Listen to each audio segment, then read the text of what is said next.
Welcome to Jerry Brewer Alumni Stadium. Game played on Joe Rolliter Field. Tonight it's sectional time. Sectional 24 matchup between the Jasper Wildcats, 9-0 and champions of the Southern Indiana Athletic Conference, against the Northview Knights, 7-1, and they play in the Western Indiana Conference. Hello, everybody. I'm Craig Schneider, along with Bob Welp and Jeremy Marcos on the video. And Bob, you look at everything on paper here. Jasper ranked number 3, Northview's ranked number 9, and then also in our sectional, Memorial's ranked number 8 in the media poll. Coach's poll still has Jasper 3, Memorial 9, and Northview 13. So you got 3 top-ranked teams in 4A playing in sectional 24, and the opening game tonight is against Northview. Now, it's a team that we've played 4 times, all in the sectional, and Jasper's 4-0 against them. The last time was in 2019, where we knocked them off 35-28. But, again, it's always a really good football team, the team that Mark Rates puts together every year, 7-1 this year, and their lone loss was against Owen Valley. But, they're always a very athletic team, scrappy team, and, it's just one of those situations where we're just going to pretty well going to have to play a full game of football to win this tonight. Whenever you come into a game and you are the favorite, the one thing that you cannot allow to happen is the underdog have hope. You have to take that away. If Jasper receives the ball and they just march down the field and score, I think that's going to be very indicative of how this game will roll out.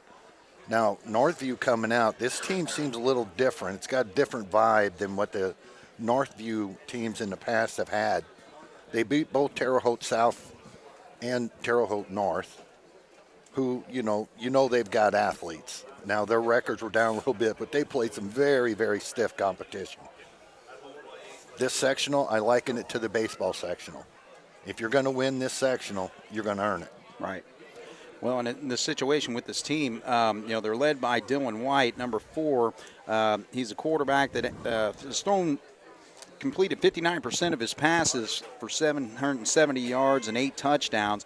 But, again, pretty well, for the most part, all high school quarterbacks pretty well going to have to run the ball as well. 343 rushing yards and 5 touchdowns. But they are pretty balanced as far as their attack, especially on the offensive side. When you look at their rushing numbers, you've got number 9, and his name is Donovan Cherry. He's got 638 yards to lead this team and 8 touchdowns. But then number 1 is Eimer Holman. He's a sophomore. 79 carries for 513 yards and 7 touchdowns. So, again, they spread things out. And then also got a wide receiver / running back. That's Vinny Bonomo, and he is a senior, 5'10", 185 pounds. That's very versatile.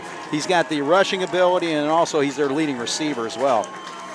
When I came in and looked at the roster for Northview, and granted, I know nothing about Northview, and I was just watching them warm up, I took my pen and I put a little asterisk next to number 4. I have no idea who this guy was, but in warm-ups, he was different. Right.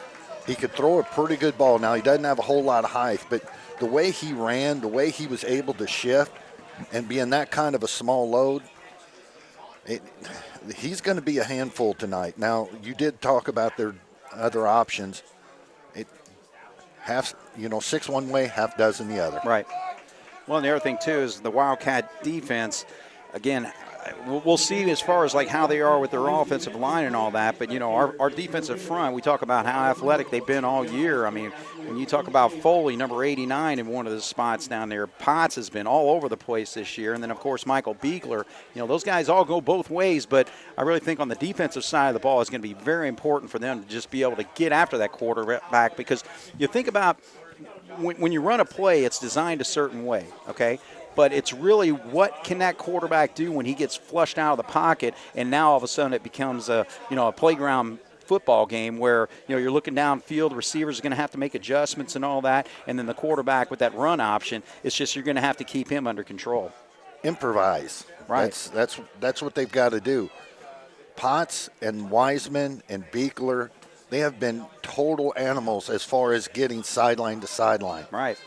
When I look out here at this Northview team, and like I said, I do not have a whole bunch of information, little highlight clip here, highlight clip there. but they look like they're the team that want to get out in space. They remind me of the old Vincennes teams that had like Jeff Cotter back in our day and Right. guys that once they got in the open space, it was over. Yeah. And that's what these guys want to do. Jasper's big thing on defense is, can we go sideline to sideline? Right. Well, another thing, as far as the Wildcat offense, you mentioned Vincennes, and of course the Wildcats won that football game last week, 42-6. Only playing half the game. It was called by, weather situation that we came across there, and it was going to be a running clock the whole second half anyway.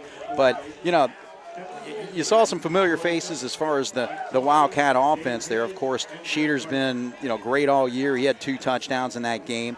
But it's really the slots that are starting to work their way into the offense. You had Bear, who had 61 yards rushing and a 43-yard touchdown run. You had Geisler, 75 rushes and a 22-yard touchdown. But also Landon Fleck, the sophomore, number 25, outstanding night for him. 8 carries, 107 yards, and 2 touchdowns from 17 and 44 yards out. So I think offensively we're just going to have to use every weapon that we have. Absolutely. This is the postseason. Don't leave anything in the cupboard. Talking about Fleck, if we would have played that whole game, and you mentioned it about a running clock, so Fleck could have had over 200. That young man got in that defensive backfield, and he was just a blur all the way to the end zone. And just amazing quickness. Yeah, you're exactly right. And, he's small in stature, obviously, with, standing only 5'6", 140 pounds. He's just a sophomore as well. But, again, he's just so quick through that line. And I think a lot of times smaller running backs are really hard to, bring down if they can just get through that line quickly. All right, so the Cats going to be kicking off to Northview here to start things off. So, again, just straight up. And it was touch right there, but now it's fielded. And they'll start football game from the 36-yard line. So again, Northview, and their starting quarterback is White, number 4, 770 yards passing and 8 touchdowns. And again, Keon players like number 9, Cherry, number 1, Holman. So it's just going to be a very diversified offense that the Wildcats are going to face tonight. Listen to Coach Tony Lewis's comments before the game. He talked about their offensive line and their defensive line, saying they were a bit undersized, but they were very quick. Let's see how Jasper handles that. All right, so Northview spreads things out here to start with. 2 wide receivers, brings 1 man in motion there, and quickly they're trying to pitch it out there to get space there, but right away Schmidt coming up making a stop, number 22 getting active, Cale Schmidt, and he actually, I think he was the one that blocked the punt. We were having a tough time seeing that, but just looking at the replay, he had that blocked punt against Vincennes, but he starts off with the tackle there. Every guy in the black and gold on that defense, even if you're not starting a game and you come in midway through a drive from the opposing team, everybody's been bringing it. If we continue to do that, our outcome should be pretty good tonight. All right, quarterback keeps it straight up, and that is read right away. What a job by number 58. Potts all over the place there, so Jacob getting active early with a tackle for loss there. Craig, if you watch the defensive line, offensive line is taught to bring the action to the defensive line and drive them back. The complete opposite is happening right here. Potts got up there, and he was 3 yards in that backfield. That quarterback's looking around. What we can't do is get tied up with the offensive lineman, because you got to look down for this guy. He's hard to see in a lot of traffic. All right, passing situation here on 3rd and 9. So they're looking downfield, and he's trying to throw long. And he's got a man, that's Bonomo, who's wide open. And nobody's there to pick him up, and he takes it all the way for the score. So just like that, on a 3rd and 9 from the 37-yard line, Northview is on top 6-0. We bid on the fake. He went deep, and he thought he was coming around. As soon as I seen the man go in motion, I knew what play was coming, because they were running that in post game, just time in and time out. Jasper's been known to give up a big play early in the game, get the ball, go down, and score and kind of take their thunder away. This is what Northview does. They get their people in open spaces, and we just bid on the double move. All right, so it goes 63 yards for the touchdown, and the kick is true. So 7-0, Northview on top of Jasper. 9:58 to go here in the first quarter on 18 WJTS. Northview leads the Wildcats 7-0 on a big pass play on 3rd and 9 as the quarterback Dylan White hooks up with Vinny Bonomo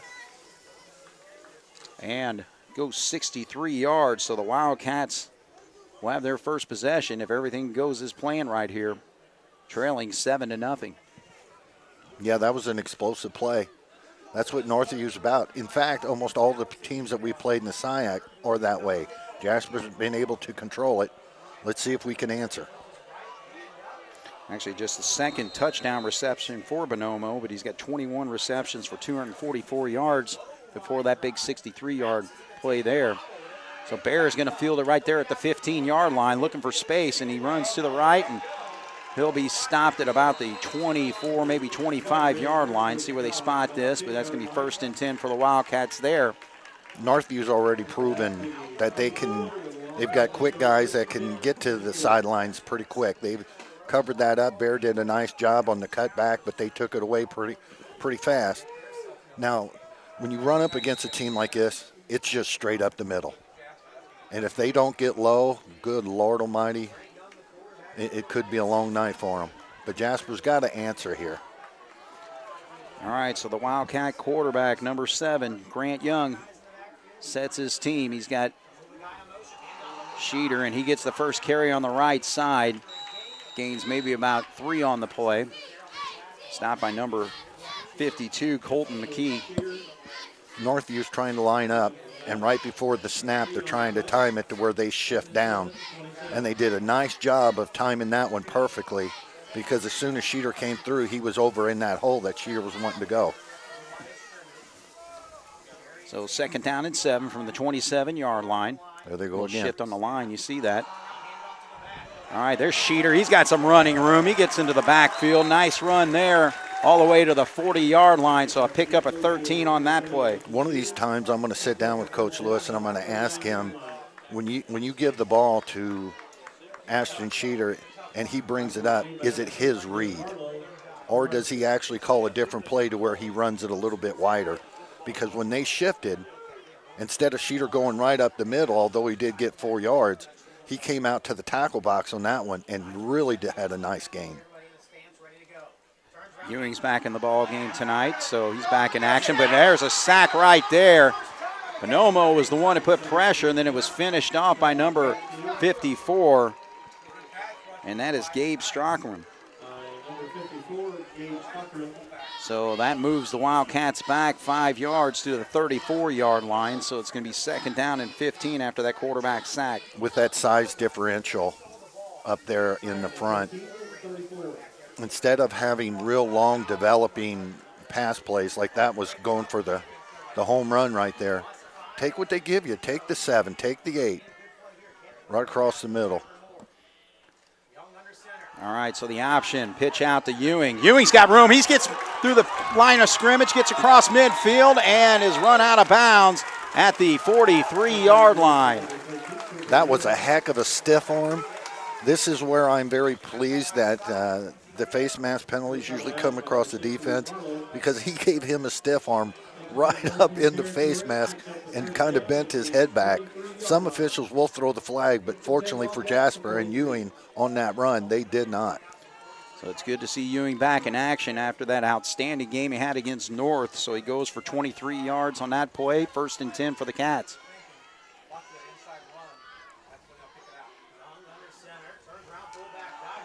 Grant keeps it this time straight up. Good running room down to the 35-yard line. Usually you'll see on defenses when you have a really outstanding player on the opposite side of the ball, you'll have what they call a spy. And wherever he goes, North did that with Foley. Wherever Foley went, they sent I think it was number 5. But it looks like Northview right now has their whole interior keying on Sheeter. All right, so 2nd down and 2. Sheeter gets it on the left side, looking for room there. Now he is actually stopped by number 42, and that is Braxton Sampson. And it looks like no gain on the play, so it's going to bring up a 3rd and 2. They are flowing so hard right now, and they're not, when they're coming on the backside, they're not stepping over that line. look out for that counter coming. Yeah, the Wildcats seem to be setting that up. They have not run it just yet. You know, that's one thing Coach Lewis and this Jasper coaching staff's done well, is setting things up for later in the game. Look at the big hole on the left side there. Still kind of made the shift, but they end up going to the right. But it didn't matter because Sheeter just blasts through the hole there. Gets it down to the 25, so a 10-yard pickup on that third down play. They teach you as a running back to keep your legs chopping, to get your knees up. They teach you as a defensive player, when you got somebody the size of him coming through, get low. But the problem is when you get low and he's bringing those, it's like sledgehammers coming up. Right. And that will take a toll towards the end of the game. All right, so the Wildcat offense moving right along. 6:05 on the clock here, trailing 7-0.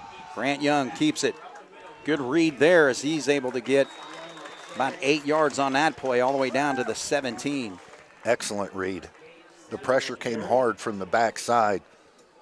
And I thought there was a chance they may get him, you know, right there at the line of scrimmage, but he was able to get up and get going in a hurry and ended up picking up about 6 or 7.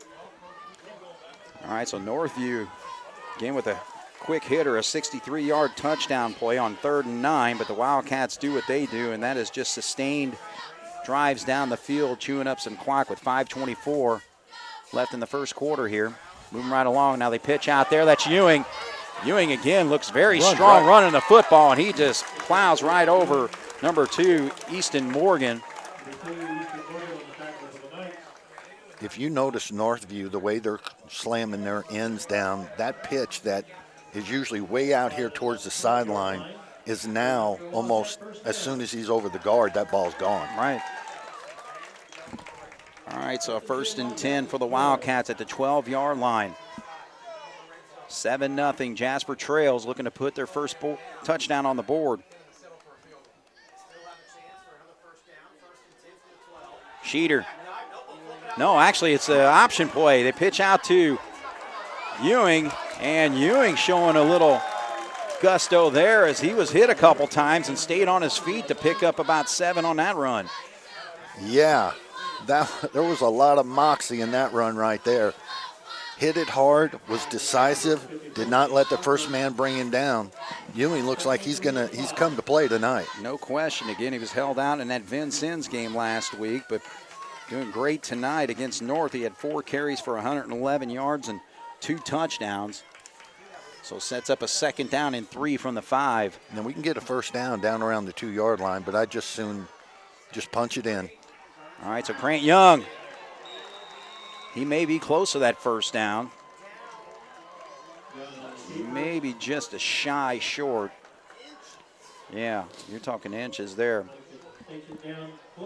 Let's see if Northview changes things up. Whenever you get this close to the goal line, they'll do what they call a goal line defense, to where instead of the 4 guys they have in the defensive line position, they'll now have 6. All right, so the Cats just need inches for a first down and a couple yards for a touchdown. So look out for the quarterback sneak. Yep, straight up. So he's at least going to get that. And did he get all the way in? They haven't indicated yet. I think he's just shy. So 1st and goal from about the half-yard line. Don't even go back in the huddle. Just go right back up there. All right, so again, this is Sheeter time right here. Again, you're talking about a foot away there. Yeah, just the little bit he gained on that quarterback sneak right there. If he gains the same, he breaks the plane. So, yeah, you would think Sheeter. But we'll see if we go back with Young. Yep, Young takes it himself. Sheeter provides a little bit of a push there, but they still haven't indicated. Oh, it's still alive. They did not blow the whistle, and he gets across for the touchdown. I was going to say, it seemed like everything kind of stopped there for a moment, but no whistle was blown, and the Wildcats surge forward. And so the quarterback, Grant Young, scores the first touchdown for the Wildcats tonight. Usually the officials are quick to blow the whistle, especially at the high school level, so there's no additional injuries. But what we've seen on all levels, high school, college, and pro, if those linemen get in there and they're starting to push and he's moving anyway, they let it go. And that's benefited us there. So Sam Leonard, first extra point of the night, and he pops it right through. So Jasper ties the football game, marching 76 yards. And the 1 yard plunge by the quarterback makes it 7-7 here on 18 WJTS. All right, so Sam Leonard's going to tee it up on the right hash mark this time. Wildcats go 13 plays and 76 yards, all running plays there, Bob. Yeah, but Jasper's got to cover here. You've now taken the momentum, brought it back on your side. We cannot give up big plays. All right, so he tries to put a little bit more into it, but it is actually Bonomo who's got the football. And he goes straight up, and he is popped. Peter, number 2, putting a hit on him. So that's the thing, you know.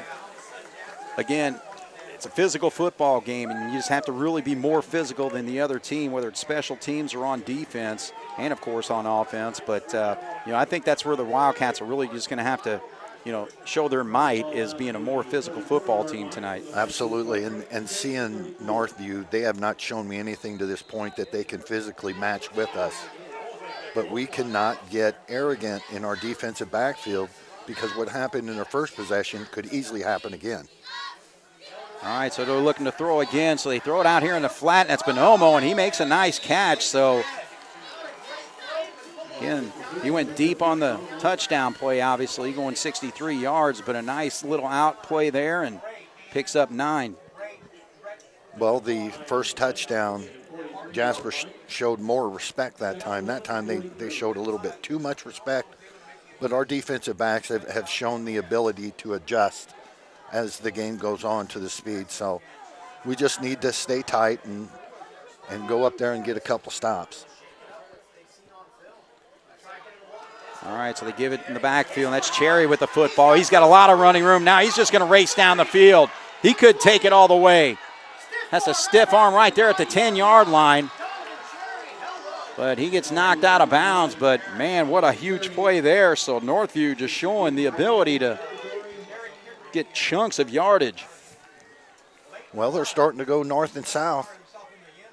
You know, the way they did their first possession, this one is totally different.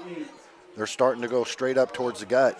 Now, on the pass play that they completed on this flag out here in pregame, they ran 2 of them. The deep one they scored on and that out, and they were running it to both sides. So what a run there by number 9, Donovan Cherry. 49 yards sets him up first and goal. And actually, Northview's going to call the timeout. So we'll take a break. Minute 58 to go here in the first quarter. Northview knocking on the door again. Will be first and goal from the 8 when we come back on 18 WJTS. Well, Bob, the last 2 times the Wildcats played, one, you know, against North, kind of a slow start to that game. And even the Vincennes game, we gave up the big play early on in that game and really didn't take control until the second quarter. But right now, Northview, another big play, 49 yards, sets them up first and goal from the 8. Cherry's going to, nope, yeah, Cherry does keep it, and he actually breaks away from the line of scrimmage, and he's going to scamper into the end zone on the right side there. So looks like it was a play to go off tackle there, but, man, he was able to easily skirt to the outside and takes it 8 yards for a score. So Northview making it a ball game, guys. Well, you're talking 195 pounds. That is a well-put-together young man. And we did not go after him.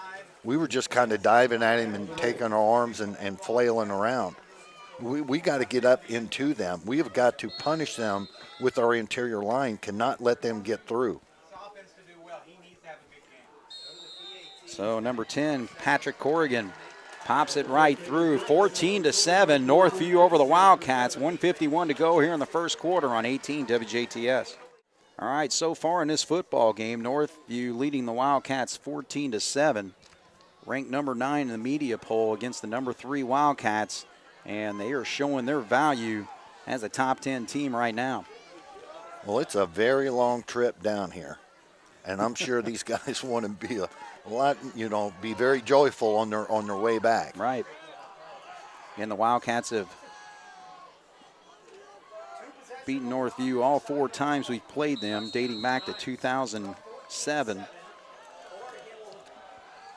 So a little high kick there, and Bear's going to have an opportunity. So he fields it right there at the 20.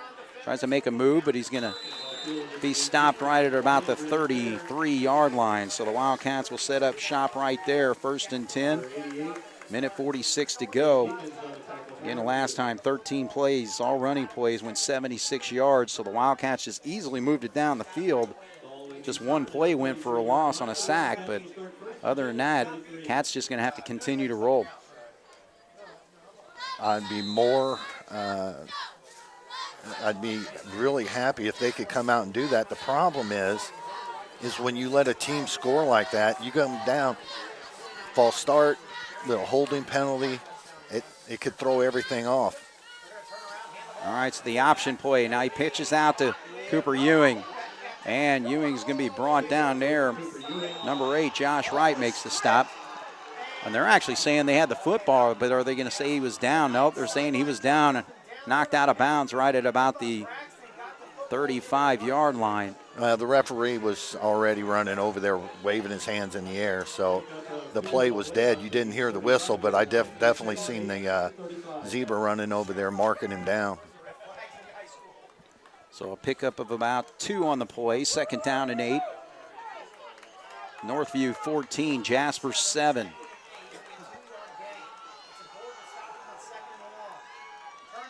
Give it to no, actually, Grant keeps it this time, and he's going to get the 1st down yardage as he rushes for about 9 on that play. Just watch their linebackers and their interior defensive line. They are all just flying towards number 30. And when that billboard comes through, whether he has the ball or not, he's easy to find. So do we start slipping into counters? Do we start going to different guys? You know, just to kind of get those guys to lay off Sheeter a little bit. That's not been our forte the whole year. Let's see what they do here. All right, so 1st and 10 from the 44. Minute left to go here in the quarter. Cats running that option a lot tonight. And Ewing, look, what an outstanding block right there by Giesler. Giesler helps set that up, and Ewing just races all the way in to Northview territory, gets knocked out of bounds at about the 35-yard line. That is a teammate having his brother's back right there. Because he had a bead on him until we got up into his numbers and kept him pushed off, and then Ewing did the rest. So a 21-yard run there for Ewing. Should be the last play of the quarter here. 40 seconds to go. Play clock at 8. 1st and 10 from the 35. Actually, Grant's going to keep it this time. So again, I think they've got somebody just isolated on Sheeter for the most part, and then Grant and Ewing just having a heyday tonight in that option play. It's pick your poison when you come up against Jasper. You know, you talked about Ewing and Giesler, and I mean, just even with bringing Bear in, I mean, goodness gracious, it is definitely pick your poison. All right, so that will be the end of the first quarter. Jasper's marching right down the field. When we come back, it'll be 2nd and 2 from the 27, but they trail 14-7 here on 18 WJTS. Second quarter action getting set to start. Jasper facing a 2nd and 2. The offense just rolling down the field on their 2 possessions so far. So from that standpoint, no letdown yet from the Wildcats. Defense has given up a couple big plays. That's why Northview leads 14-7 going into quarter 2. Here they come. He gives it to Sheeter, though. Sheeter just, did he lose that football? Oh, my goodness. Jasper was able to hang on. Oh, boy. And so they're going to spot it at the, they'll spot it at the 21-yard line. Whew, that was close. Yeah, when he was going down, another guy came in and went low, and his helmet hit the ball and knocked it out. Fortunately for Jasper, we had somebody there in at that spot. All right, so 6 yards on the play for Sheeter. 1st and 10 for the Wildcats. Ball set at the 21-yard line. Sheeter gets it again, straight up, and he'll pick up about 3, maybe 4. If you watch Northview Now they're bringing their linebackers up. They are not playing the pass at all.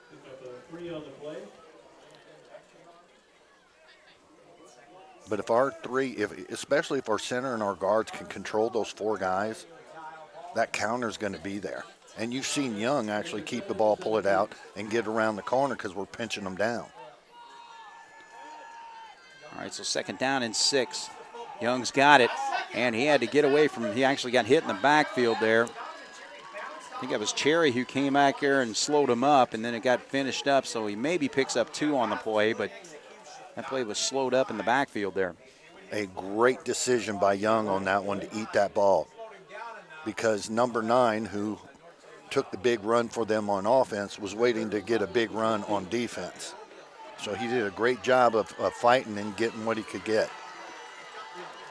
All right, so the Wildcats facing a 3rd down situation here, 3rd and 5 from the 16-yard line, 10-14 on the clock in the 2nd quarter. Young's going to roll out, look to throw for the first time, and a nice little pop out there to Giesler, and that's going to go for a 1st down all the way down to the 9-yard line. Great play design, rolling him out, getting him away from the speed. Northview is very well coached. Their defensive line is getting low and getting into the legs, the thighs, and the hips of our offensive linemen. And when they get that low, our offensive lineman's not able to lock them up, and they're sliding right off. So the last time he got sacked, this time Coach Lewis rolls him out. That was a great play call. All right, so 1st and goal from the Wildcats from the 9-yard line. And Young's just going to follow, and I think kind of what they're doing on that play, as it's designed, is for Sheeter to be the lead blocker. But that one doesn't go for much, maybe a yard.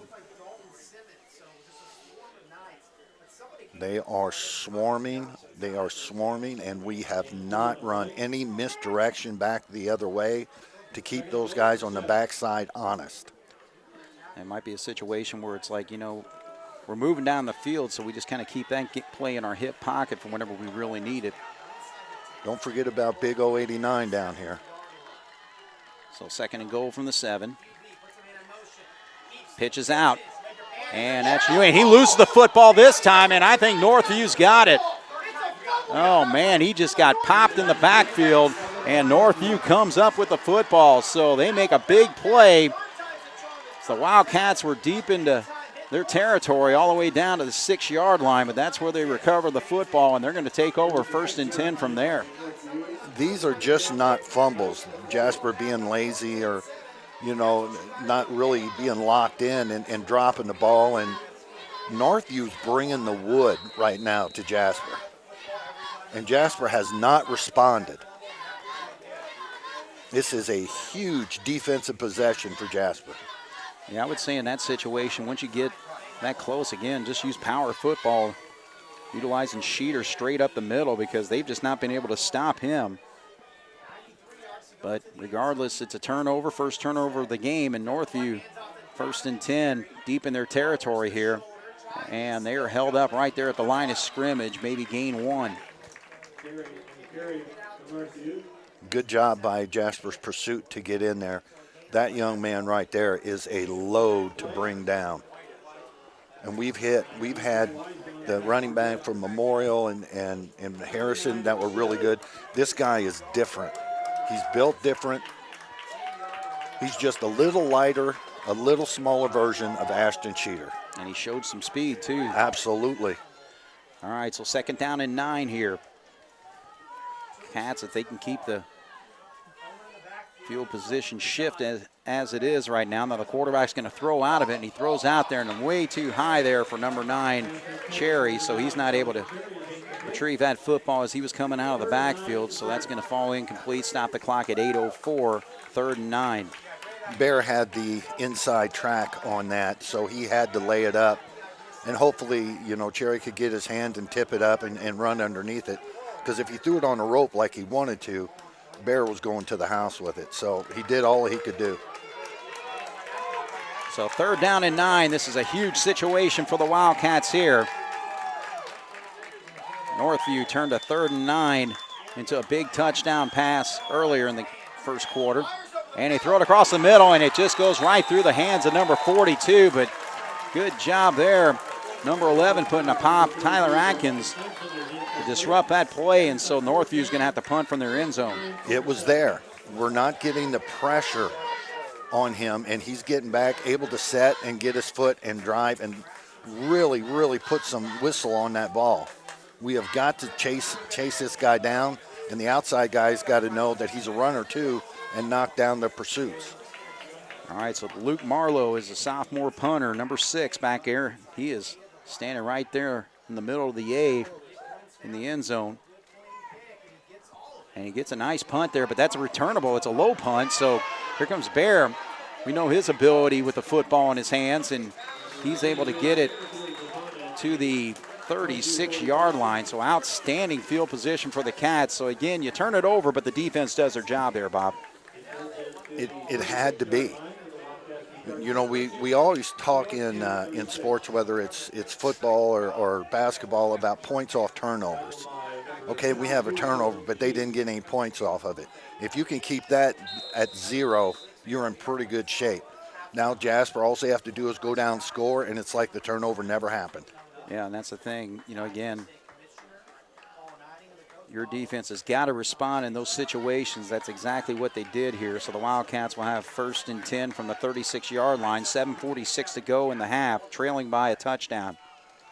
Sheeter straight up. So he powers forward, but not much room there. Number 54 making the stop, and that's Gabe Stockram. I'm really surprised we have not tried a misdirection play yet. All right, so we need the offensive line to really open things up here. They're keying on number 30 and throwing in a few extra guys for number 7. Ewing, Giesler, we have to utilize these guys. If they're coming this hard, use Foley right over where the linebackers come in.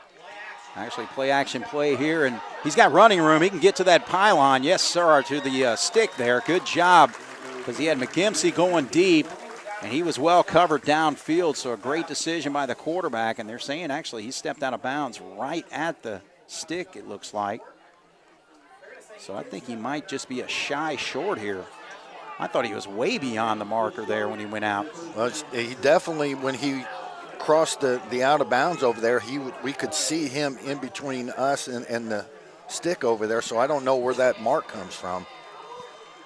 Man, oh man, they're going to call it. Well, the stick's way over the other side, so they can just measure it from right there. So they come out here, and did he get it by a nose, or is he short? Yeah, I don't think they're going to. They're saying he's 1 inch short. I hate but that. Man, oh man, I thought he was at least 2 yards beyond that. Well, just because his body, like if he's in mid-stride and he's crossing that out of bounds, if none of his bodies hit that, and he went in front of the yard marker, so it had to be a first down. Right. Because they're right on that white line. That's terrible. And I tell you, in this situation right here, you need to pretty well just do a first sound quarterback sneak. Don't give your offensive line a chance to make a mistake with a false start or something there. Yeah, that's a I would pretty just good do call. first sound quarterback sneak. You're getting, you should get it easily and just move on for another series of downs. Keep possession of the ball. All right, so Young. Actually throw it. Foley gets it. I think that fooled everybody there, including myself. So a quick hitter, and I guess you figure in that situation, you only need an inch. You got 2 plays to do it. Why not?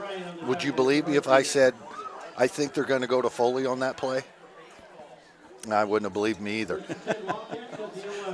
But, yeah, it was a great play call, and Coach Lewis has done that all year. He's been very consistent, just as the black and gold has been consistent. So, it goes from the top and it goes down. Now Jasper's just got to finish it. Cats in business from the 11, a 15-yard pickup on the pass play, 6:38 on the clock. Young rolls to his right, chucks it out there. What a bullet he throws on the money right to McGimsey for the touchdown.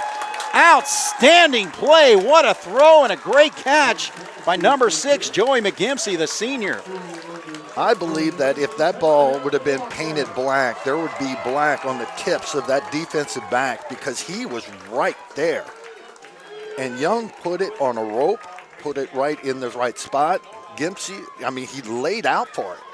That was beautiful. Well, the main thing with those two plays is that it's just going to be something that's going to more or less keep Northview honest because, again, the Wildcats have been running the football all night for the most part, but huge pass plays there to put us in the end zone, and the extra point is right through. So 6:29 to go. We are tied at 14 here on 18 WJTS. Well, Bob, we were talking that, again, it's going to take the Wildcats to get a stop to kind of maybe get better control of this football game. They did it on that right after the Wildcats fumbled at the 6-yard line and forced a punt. Cats had great field position, and just 4 plays it takes to get into the end zone to tie this football game. Well, you and I were talking in pregame about Northview and some of the wins they had and what we had seen on film.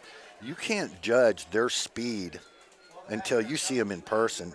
And let me tell you, this Northview team, that is a heck of a squad out there. No question about it.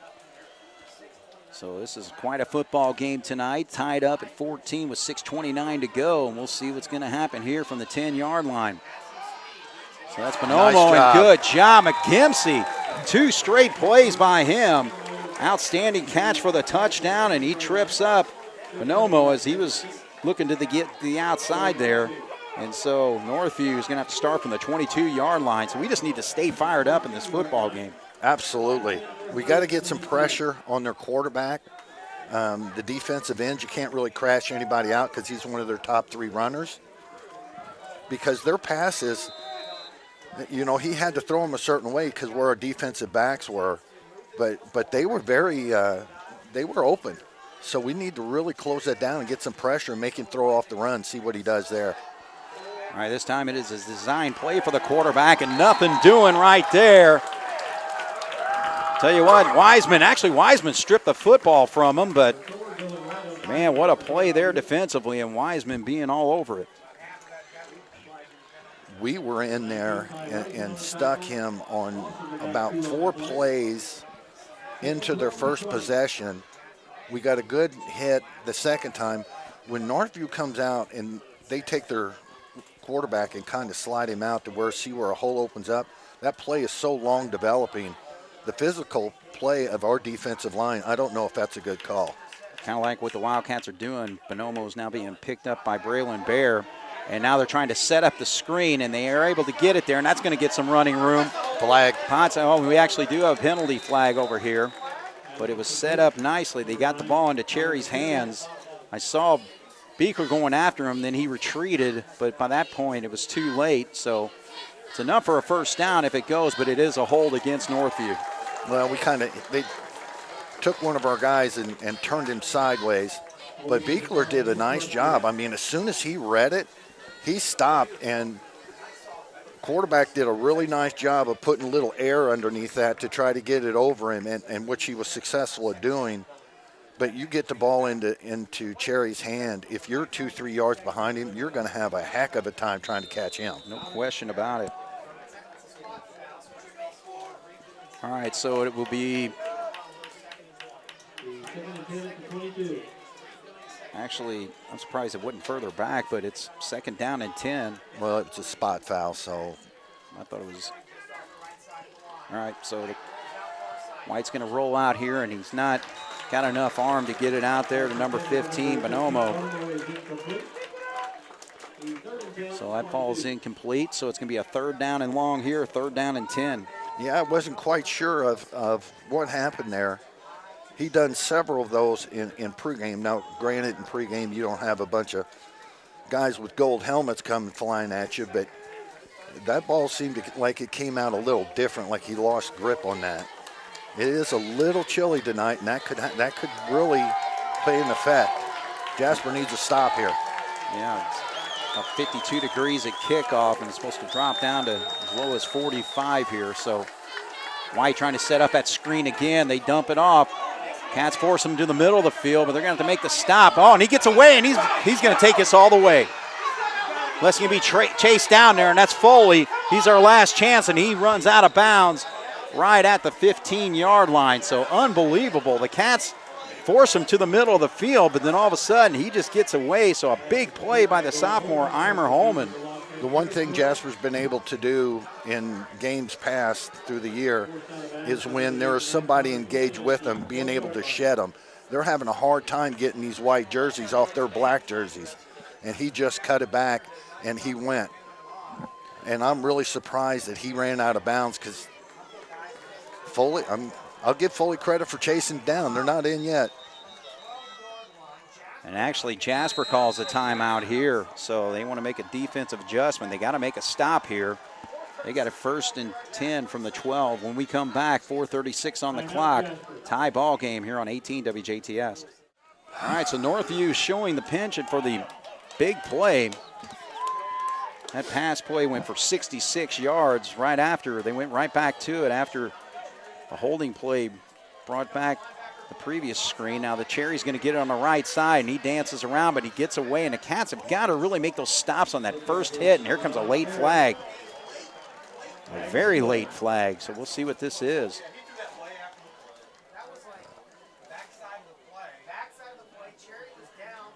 And it's going to be another hold against Northview, so they've had 2 plays on this drive negated with holding penalties, and that was a big one there. Well, he threw that flag right at the 14-yard line, I think. You know, there's certain times when those flags are thrown and where they're thrown from that you and I look at each other, oh, that's a hold, that's a hold. Right. That one came way late. Yeah. And it was totally against, away from the play. Right. Yeah, because the play was over towards the far sideline there, and it was the line judge on this side that threw it. So regardless, it's going to be 1st and 22 now from the 24-yard line. Watch the little post to the inside. Trying to set up the screen. Nope, they're actually going to throw across field, and he's wide open. Makes a cut. Tries a spin move there, and the Cats finally get him down, but he's able to get to the 5-yard line. So he found Easton Morgan wide open over here. The timing between the receivers and the quarterback from Northview are outstanding. As soon as they plant their foot and they make that cut, that ball is there. All right, so he picks up 19 on the play. So it's 2nd down and 2 now.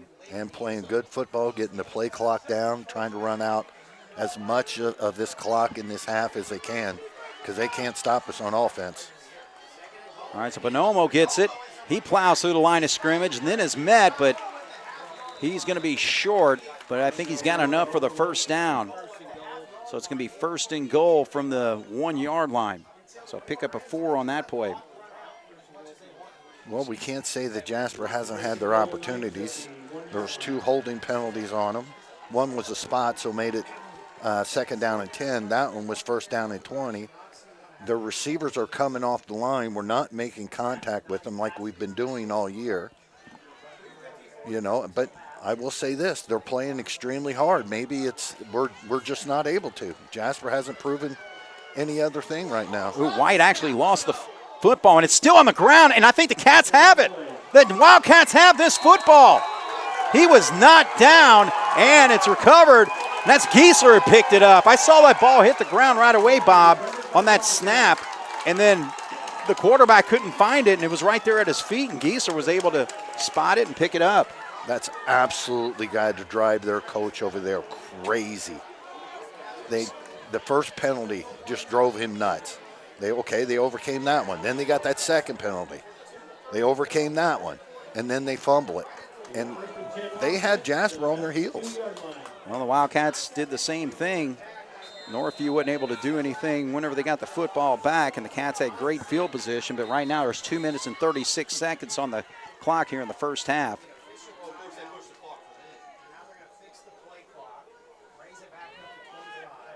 All right, so they're pausing the action. They actually switched footballs because I think they still had the Northview football, so Jasper gets their ball out there. All right, so that'll reset things here, but still 2:36 on the clock. Tie football game. Northview was looking to score, but they fumble inside the 5. Young operating from out of the end zone. And he gets some room there all the way across the 10-yard line to about the 11. As quick as Northview is, that is a gutsy call of having Grant Young roll back into the end zone and go about 3 to 4 yards deep before he comes out. Fortunately for Jasper, the offensive lineman stayed engaged. Young put his head down and picked up 9. All right, so he's just a yard short of the first down. Second down. And Grant Young keeps it, gets across the 15 to the 16-yard line. Plenty for the first down there. I'm sure one of the big things that Coach Lewis passed on to this offense was go out there, possess the ball, control the ball, concentrate. If a big play happens, that's great. But if nothing else, let's get it into halftime and regroup. 1:47, clock running. First and 10 for the Wildcats from the 16-yard line. We're going to look at the throw here, and it gets it to Albrand. And they try to set up that block there, but he was picked up right away by Easton Morgan, number 2. So it doesn't go for much, but it keeps the clock running with 1:26. Neither team looking to stop it right now. Well, Potts got on his horse out there and was able to make a little bit of contact, but, boy, he had to cover a whole lot of yards to try to pick that up. All right, so play goes for about 5 yards. Now sets us up at the 21-yard line.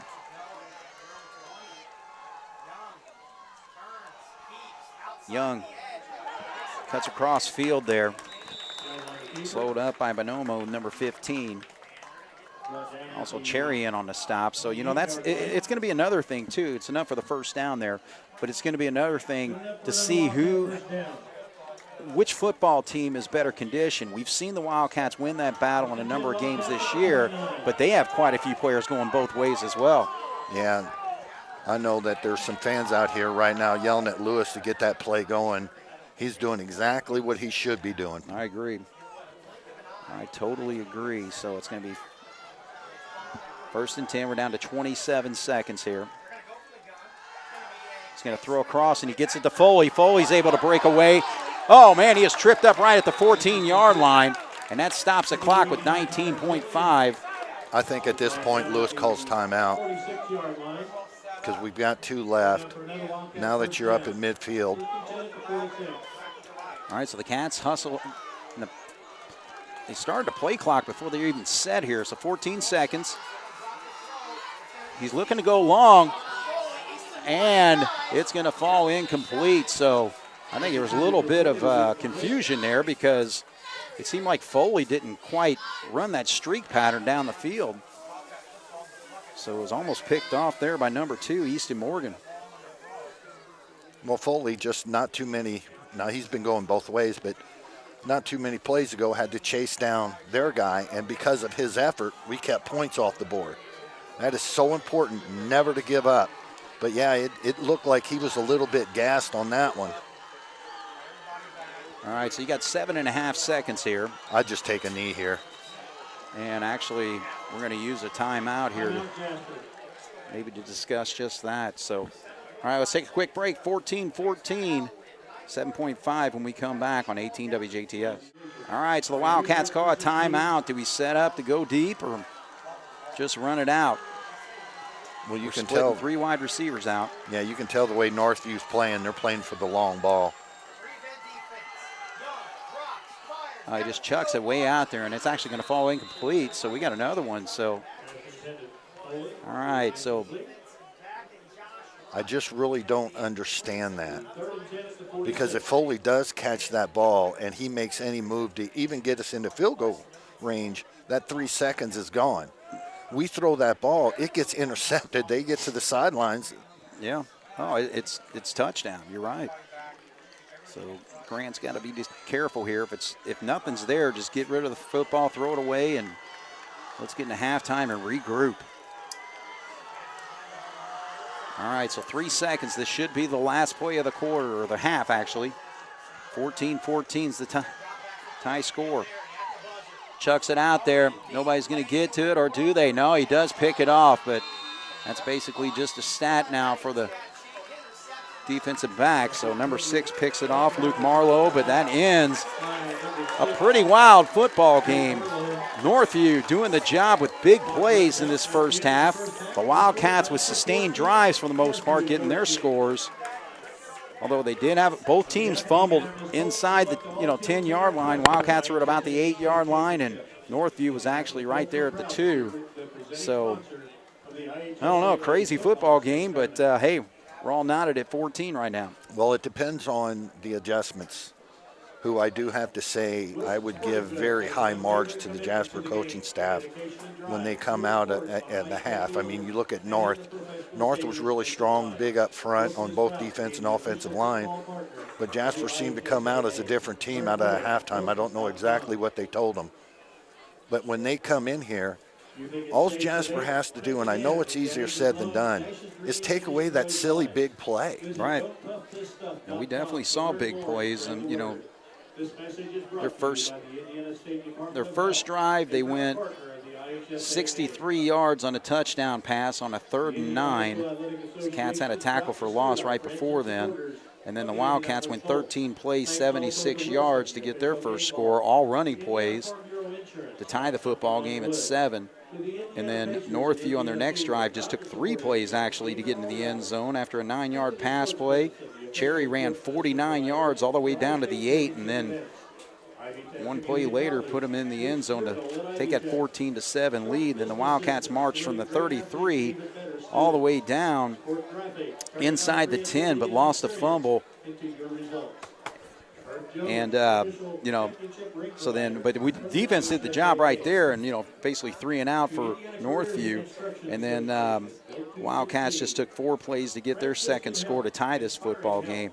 So, yeah, it's just a situation where we're kind of in a lucky situation to be tied right now. Yeah, the more opportunities Jasper gets with the ball, their chance of hitting, a 9, 10, 12-yard is a lot better, because the defensive line for Northview, you see their tackles sliding, but they're doing a really good job of sometimes when they slide to the near side, they slant that way. If they go to the far side, they slant that way.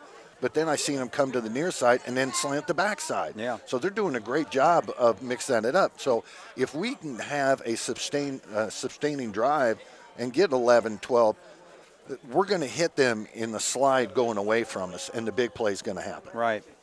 Well, both teams offensively moving up and down the field, so I think really what the focus for both these teams is going to be what can they do defensively as far as adjustments to try to get control of this football game. Absolutely.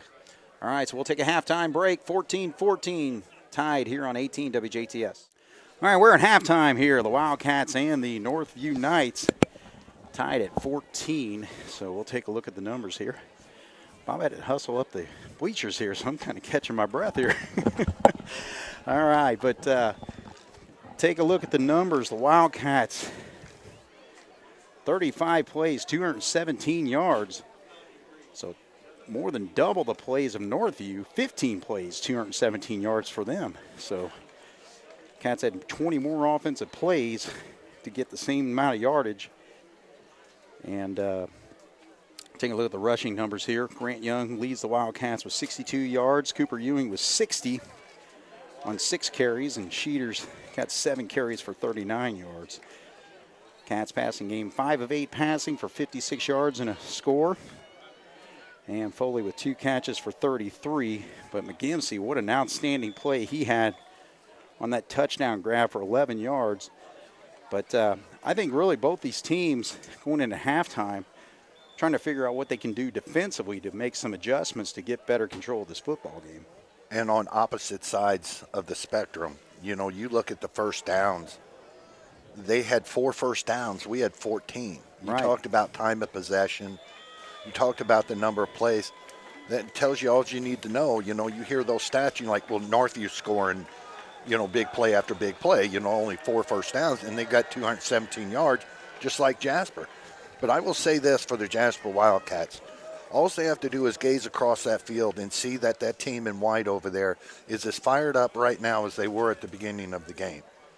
You don't think these guys don't know that they haven't beat Jasper? They are down here, and they're trying to steal one from Jasper. Right. And they're good enough to do it. Well, the Wildcats have been in this situation before. Again, it was a tight game against Memorial earlier in the season. And also like the game against North, again, they took a fourth quarter score to finally win that football game. So they've been there before. We just have to make sure that we play the right football game. But we got to quit giving up the big play, because you look at their numbers. I mean, it's the long play that I'm looking at here. Cherry had a 49-yard run, 63-yard touchdown catch for Bonomo for their first score, and then a 66-yard screen pass that took them all the way down before the Wildcats were able to recover that fumble right there at the 2-yard line. But, again, that big play has just got to be stopped. Yeah, and it's easier said than done. We have come up and done such a great job all year long with our backside pursuit. These backs are strong, and they're planting their foot, and they're cutting back, and our guys aren't there. And the reason our guys aren't there is because they're not separating from the blockers of the guys in the white shirt. We have to do a better job of that on the backside. All right, so the Wildcats are going to get the football to start the second half, as long as we don't see an onside, but nope, they kick it away. So Bear's going to get an opportunity from the 6-yard line. Again, we know the breakaway ability he's got, and he's just battling his way all the way to the 32-yard line on that return. But, yeah, I'd just like to see one of these times our special team just open up a hole for him and see how far he can take it. Yeah, he did a nice job, though, of seeing. He wanted to come to this near side, and he seen that the pursuit was there. So he did the correct thing of just putting his nose to the grindstone and getting what he could get.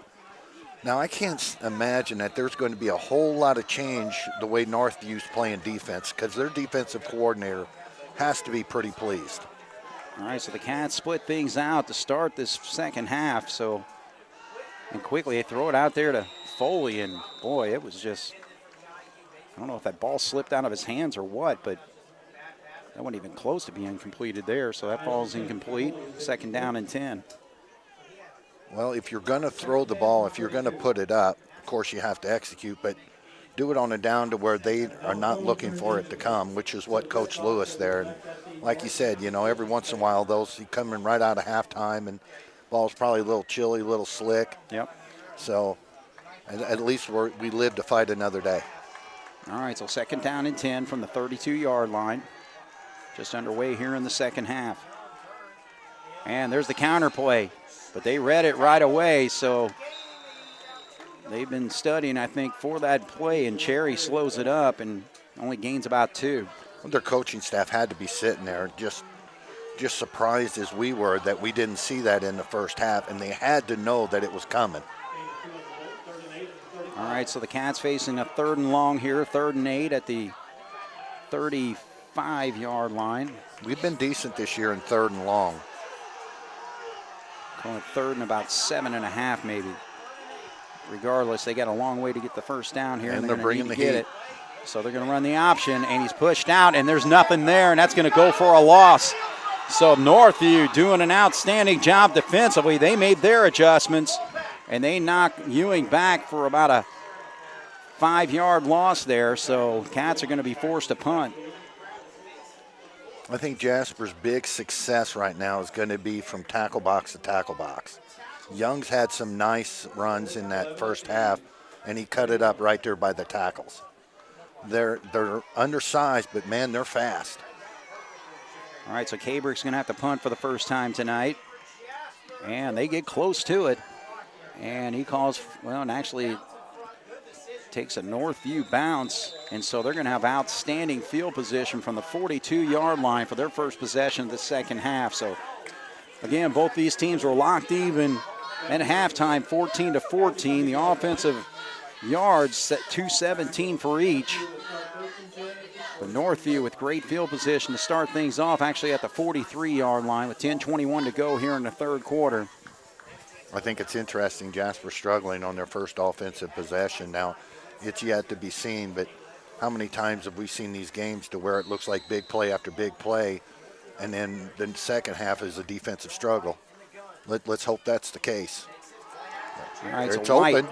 got a man wide open out there, and he tries to make a move and spins away, and he's got plenty for the first down as he gets into Wildcat territory at the 44-yard line. White's got way too much time to pass right now. He's dropping back 5 to 6 yards, planting his foot. You can count all the way up to about 4.5, 5 seconds before he releases that ball. We are just not getting into the backfield to make him move. So a 13-yard pass play. First and 10 for Northview. All right, they give it to Cherry.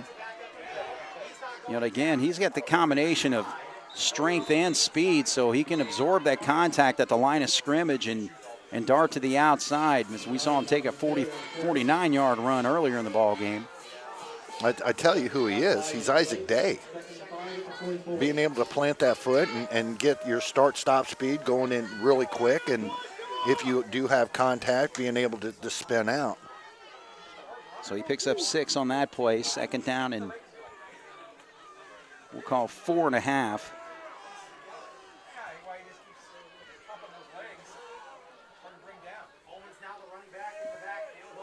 All right, so they pitch out to the sophomore this time, and Potts brings him down. Maybe gains a yard on the play, so they try it with the sophomore Holman this time. And that's going to bring up a 3rd and 4. Potts was too fast on reading that. He got out to the outside, and their offensive lineman couldn't pinch him back down, and then Potts just manhandled it from there. So Jasper must be careful with the pass play potential right here because you know they're in 4-down territory. Bonomo comes in motion. He's looking downfield, and Cats are able to get there, but he gets away. Cats had penetration. That was Beekler and also Foley, but neither one of them can make the stop. But luckily that didn't go for more. He maybe gains a yard on the play, which should have been about a 6-yard loss. Whitmarsh, 67, their tackle for their offensive line, did a nice job of getting into our guys. The guys that hit him, they were fighting him off as they were trying to get him. So this is a huge, this could be the play of the game right here. Well, it's early, but still. It's a 4th and 3. Stop. Cats get a stop here. They'll have good field position themselves, but look out for the screen. they pitching out to Cherry. He's got a head of steam, and he bulldozes over Atkins. I think they gave it to him. Oh, I think he got it. There's no doubt. All right, so he gets about 4 on the play. That's what he needed. And it's a first down. That's a big momentum builder. So again, just a little too much for Atkins to handle. He was in the backfield to make the stop, but Cherry is just one strong kid out there and sets up the Knights with a 1st and 10 at the 33-yard line.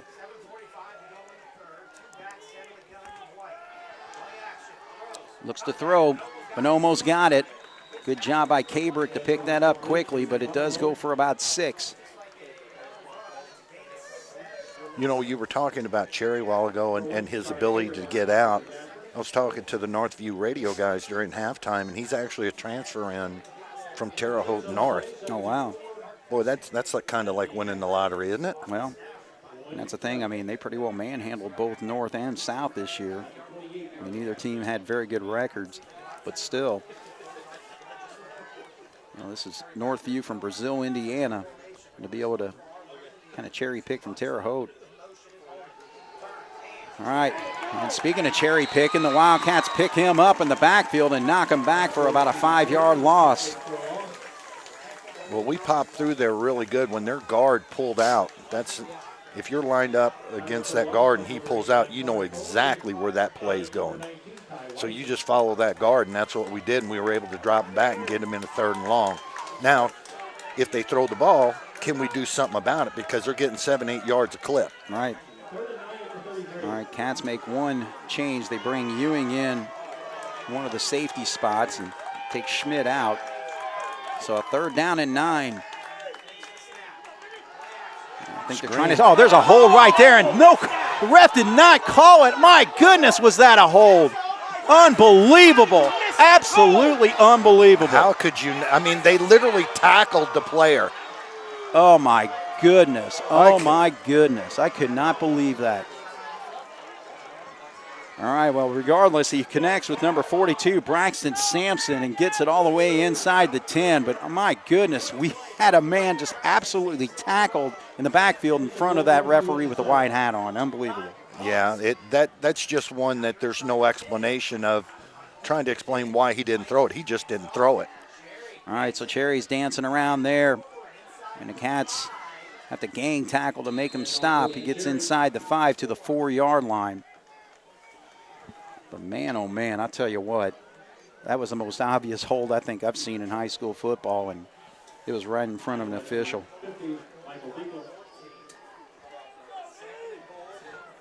They like that little pitch here, and look out for the screens too.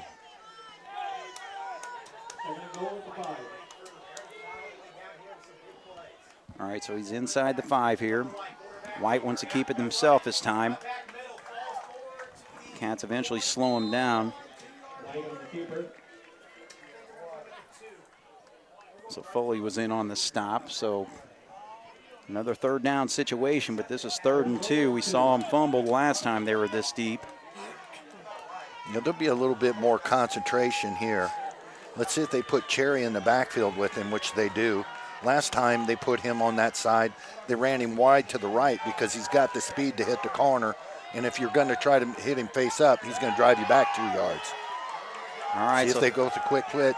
They give it to Cherry, and he gets – Cabrick had a chance at him to slow him up, but he was able to get around him and get into the end zone for the score. So Northview. But again, another big play on that 3rd down and 9, a connection of 26 yards where he's able to hook up with number 42, Braxton Sampson.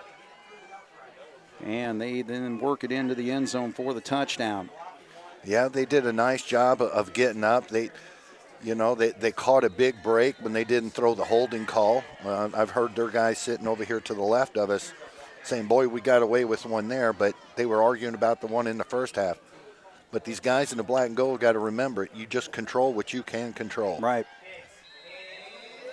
All right, so the kick is through.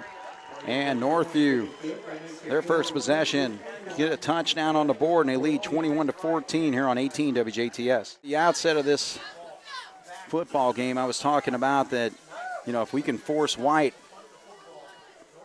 to get to the outside and just disrupt their play calling and all that. Oh, actually, I guess we have a penalty against the Wildcats. So Northview is going to be kicking off at the 45 in Wildcat territory, actually. So, but anyway, again, they're showing the ability to be able to play some backyard football.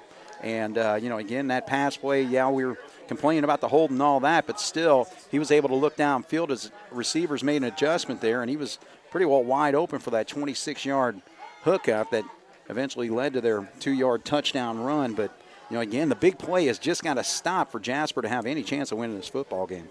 Yeah, and it's imperative that when they get the ball back here that we go down and answer that score, because the way Northview has shown the ability to hit us with the big play, if they stop us, I mean, this could be tough.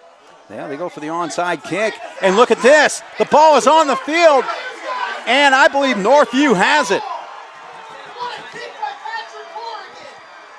I'm telling you, the Jasper Wildcats just did not come ready to play in this football game. And Northview, I mean, why not? Again, you're kicking from, deep into Wildcat territory at the 45-yard line. If Jasper recovers it, it's right there at the 30. But no, we just weren't ready for it. We didn't expect it. And Northview takes advantage, and we could be down 2 touchdowns here shortly. Yeah, this is very easy to explain. Northview is taking it to Jasper. Right. We haven't seen it all year. Jasper's body language is different right now than it's been at any point this year. But one big play, it could change all that. Let's see if we're up to the task. All right, so Northview starts from the 32-yard line. Their second possession of the second half. They already got a score on the board, and oh boy, the receiver was wide open, but the quarterback wasn't able to connect with Eimer Holman. Came out of the backfield, and he connects with that. They're deep, if not in the end zone. Well, you give their head coach over there a lot of credit. He is smelling blood in the water right now, and he is going for the kill. I know we're getting out of the third quarter here, but he smells it, and he's taking it to Jasper right now. Black and gold has to stand strong. All right, so a quick hitter right there, and it gets away. So the Cats just not making tackles either. So he connects right there with Easton Morgan, and he just makes one quick little move, and next thing you know, they're down to the 12-yard line. That right there is inexcusable because we had the shot right there, and we reached out and tried to pull him down with an arm. You can't do that. If you want to take charge of a game, you must be the man, and we're just not right now. So again, another big play, 20 yards, and especially when you're only operating with 32 yards to go for a score, that's a huge play. All right, but Cherry gets the football, and Cats slow him up. Potts was able to take his feet away before Cabrick was finishing off the play, but Cats lucky that only went for 3. You know, in so many games this year, we've seen Potts just chase people down and put the imprint of his number on their face mask. Tonight, he is just battling and battling and battling because he's trying to bring down these running backs as he's fighting off an offensive lineman.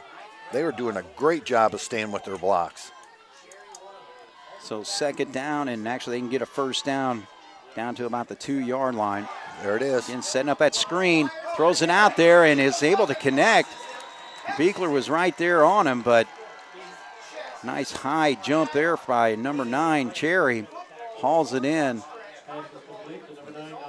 So gains just a few on the play. Will set up a 3rd and 5.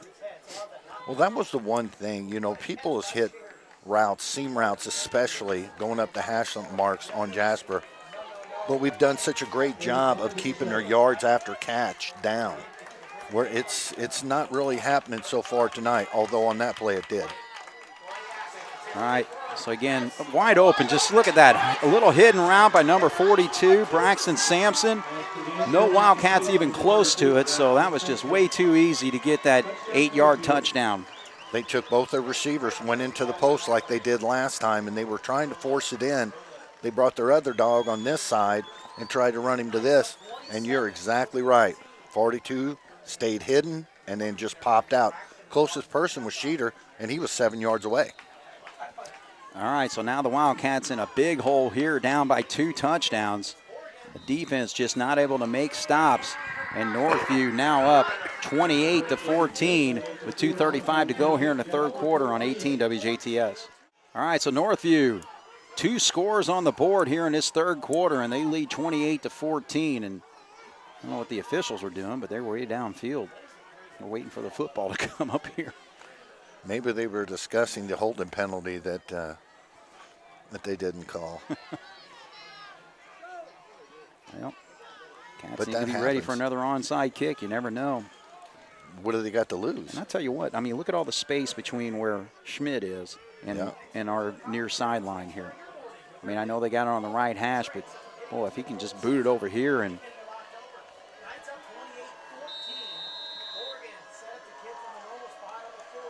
nope, they do kick it away this time, so Bear from the 4. All right, so good containment there. Actually, that was number 16 for Northview. Matthew Branson doing his job, so nothing came to the outside. So Bear was only able to get to the 26-yard line. So the Cats, again, have got to get a score here. And, I mean, it doesn't have to be quick, you know, from a standpoint, because, again, we got 2:27 on the clock. But, again, we just got to make sure that we get at least a touchdown on this drive. I don't think we can afford anything less than that right now. Oh, I agree with you 100%. Field goal doesn't do anything for us. We must march it down. Oh, my goodness. We have not fumbled like this since the Memorial game. Oh, boy, I tell you, you're right. So Young was able to hang on to the ball and maybe gains a yard on the play. But again, I mean, it just seems like the fire is not out there in this Jasper Wildcat football team right now. Well, Northview's got a little bit to do with that. And I'll tell you one thing that they're starting to do on their more and more on their defensive line is they're taking their tackles and their ends and they're crisscrossing them.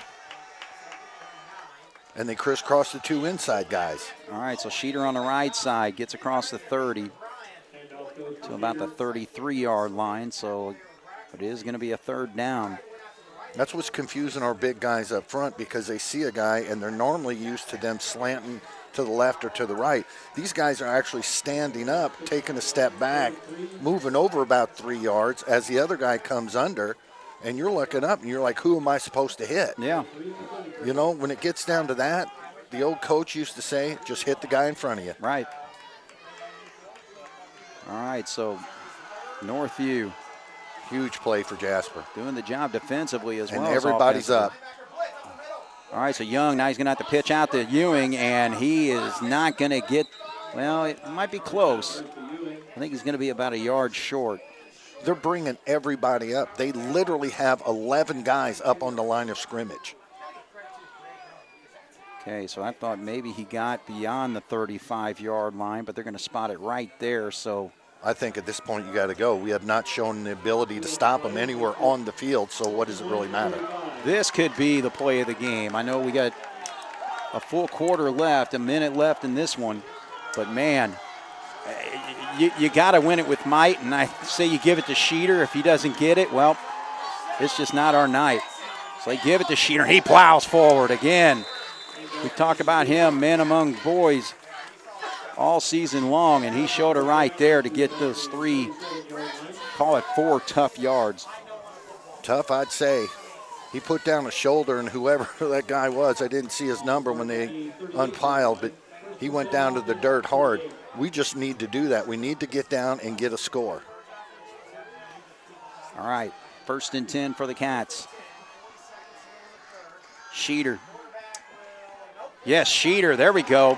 And again, you know, recently there was an article in the paper talking about Mike Berger back in the day in 1981 whenever he had games of 54 carries against Tell City and 300-plus yards. I think in this second half, we just got to go with Sheeter as much as we possibly can. Yeah. Mike Berger, boy, I tell you what, I know a lot of young people probably don't know who that is, but boy, it was a thrill to watch him. He had absolutely. the best feet. I mean, he could step around people. Oh, and the Cats jump right there.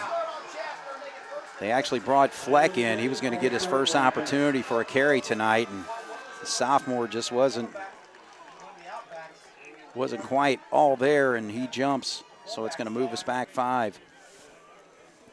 Well, if you look at Northview, you look at Marlowe, who's like 5'9", and then your other defensive back is 5'8". And the way they're bringing up, usually you hear them bringing, 7, 8 guys in the box. They're bringing everybody up. Now, they are back a hair on this one, but they can't go up with Foley. All right, so Grant Young actually kept the football there and did not gain anything. I thought maybe he gave it to Fleck there because he looked like he got into the backfield. But all right, regardless, Jasper's down 2 touchdowns as we go to the 4th. 28-14 here on 18 WJTS. 4th quarter, you're down by 2 touchdowns. You have the football in your hands. You're set at the 44-yard line. Your own 44-yard line. You're facing a 2nd and 15. The Cats are really going to have to start playing football for these next 12 minutes. 3 plays, 15 yards. All right, so the Cats looking downfield. He chucks it out there. He's got Foley, and it is, nearly a spectacular interception by Easton Morgan. And again, we talked about those 50-50 balls, and quite a bit this season we've seen Foley come down with them, but, man, that pass was just a little bit long. Foley couldn't quite extend on it, and it was almost an unbelievable one-handed interception by Morgan. Absolutely incredible the way he got up.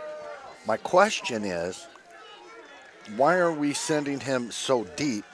Why are we not going 7 to 8 yards? Now, I'm not the coach, but it seems to me that that's there.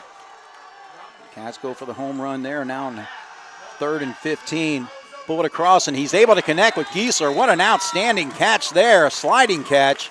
And I think he's got enough for the first down. Yes, sir. So that goes for 17 yards on a 3rd and 15. Major props to Giesler on that one, to be sliding away from the ball, yet being able to twist back and get your hands that low to where the ball pops up under him. That was pretty amazing right there. All right, so the Cats still alive on this drive. Now into Northview territory at the 39. Trailing by 2 touchdowns, and there's another false start on the Cats.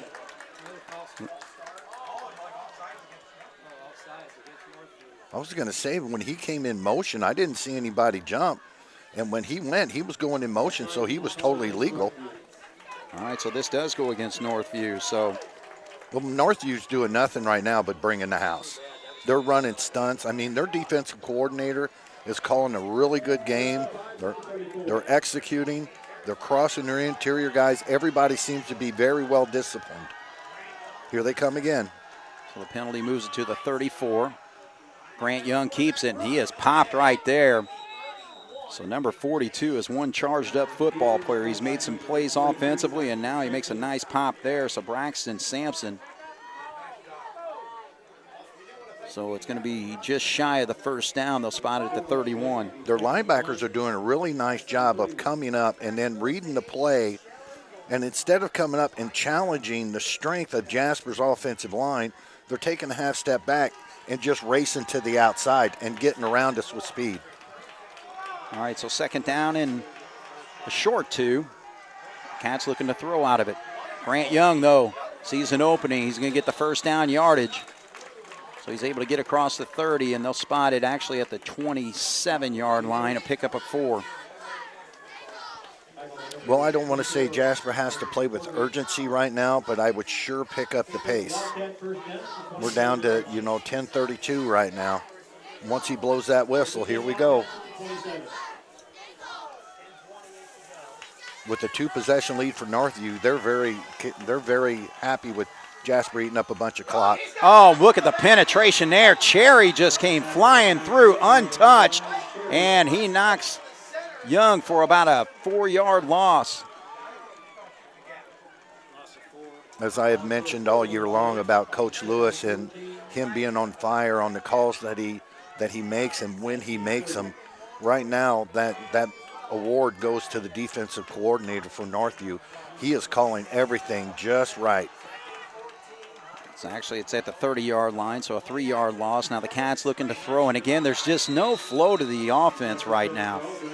Well, right there again, Cherry was in the backfield right in Grant Young's face. Well, he's coming through that line like when he does with the running back. He's just coming in and trying to cause havoc.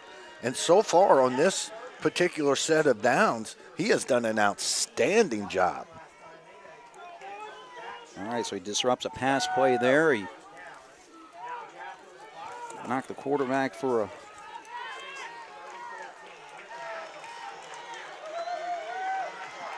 three-yard loss earlier. Here he comes again. And look at this, closing in from all sides, and he loses the football, and I believe Northview has recovered. Northview, they haven't 54. made an indication yet, but number 54, Gabe Stockram. But actually, Potts is saying the Wildcats have it. Well, if we do, we stole it underneath the pile. All right, so they're starting to peel people away. They still have not said anything, and I think, nope, actually he did. Yep, he's got the football. So number 54, Gabe Stockram, came up with a huge play there, and so another turnover by the Wildcats. Because of the aggressive play of the Northview Vikings defense, we are not making decisive plays like we have throughout the year. We're second guessing. Even the mistakes that we've made, if he should have went inside and Grant Young went outside, he's made them decisively. Tonight, he's taken a half step back and turning and looking, and they eat up any of this clock. We're not built to come back. Well, they're just going to probably give us a huge dose of cherry, but I think there's going to be a hold called this time. So penalty flag flies.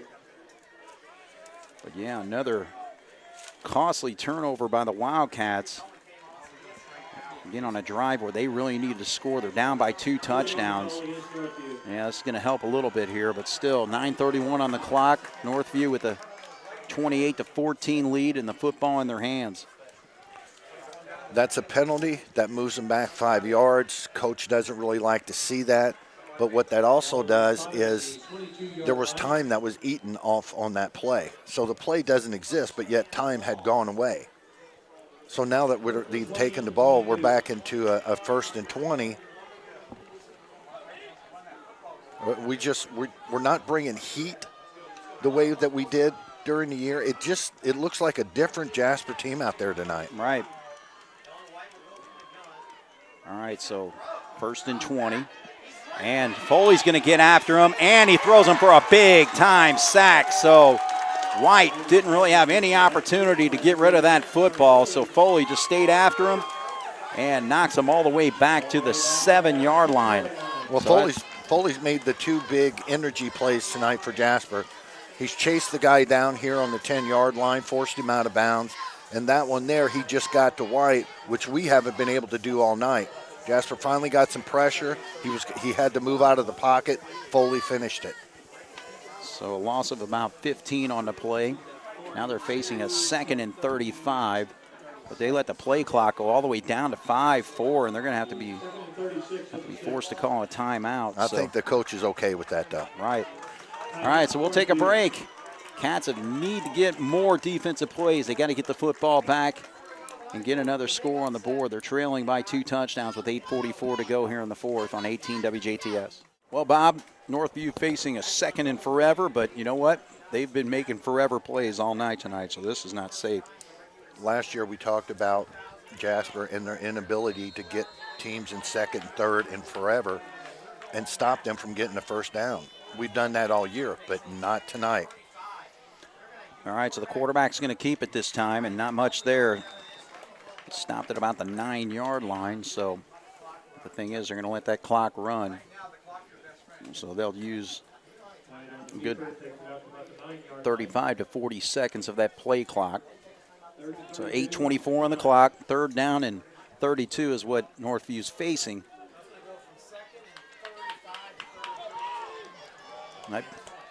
We'll see if they get aggressive here, but man, with a 2-touchdown lead. No, they actually going to run it there. But again, it's Cherry, so you never know what he can do. He's able to get to the 15-yard line, so not enough for the 1st down. I would like to see what his yards after contact have been tonight. He has broken through so many tackles tonight. It has really been impressive. All right, so we got a timeout on the field. Jasper takes the timeout this time. So 7:51 on the clock. Jasper's down 28-14 on 18 WJTS. 4th and about 33 is what Northview's facing, so they're going to punt the football. Be punted right at about the goal line. So tell you what, a great shot in the arm for the Wildcats here would be a Braylon Bear touchdown on a punt return. Yeah, I'll go for that. See if we can dial that up. All right, so Bear's going to get an opportunity, but he's on the far side. He's going to have to come the other way. Good coverage there, so he's going to get to about the 39-yard line. So in great field position, but you got to take advantage of it, and you got to get a quick one here with 7:44 to go, trailing by 2 touchdowns. Well, I think any coach here in high school would be happy with having to get 2 scores and your possession starting inside their 40. The issue is,